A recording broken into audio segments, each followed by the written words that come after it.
Hi, welcome to Super Tech Guru, and I'm going to review my Gigabyte graphic card. This is really very incredible graphic card, and this is a GeForce RTX 5. Now I'm going to unbox this graphic card.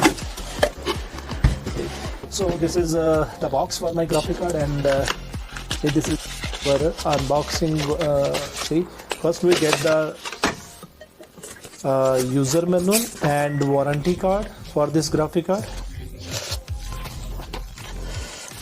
And after unboxing, see, here is accessories for the graphic card to install this graphic card in my PC. And I am using this graphic card from last 3+ months, and I am very happy with the product quality.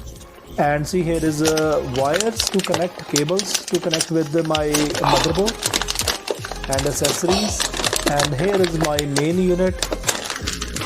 See, and when I play games, there is no buffering, no slowdown of speed using this graphic card. This is really very incredible graphic card by with the NVIDIA chipset GeForce.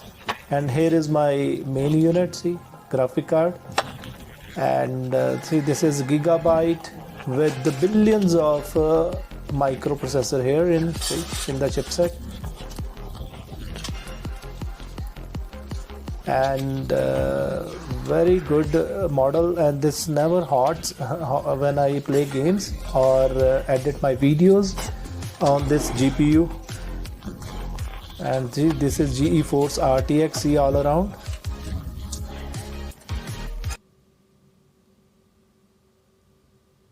And I am using this without any problem, and this is really good, very incredible, very powerful, with the very powerful chipset GeForce RTX 5080 Gigabyte graphic card with NVIDIA chipset, and gaming OC 16 with the 16GB DDR7 RAM. I recommend this graphic card. This is really very durable and very good to use.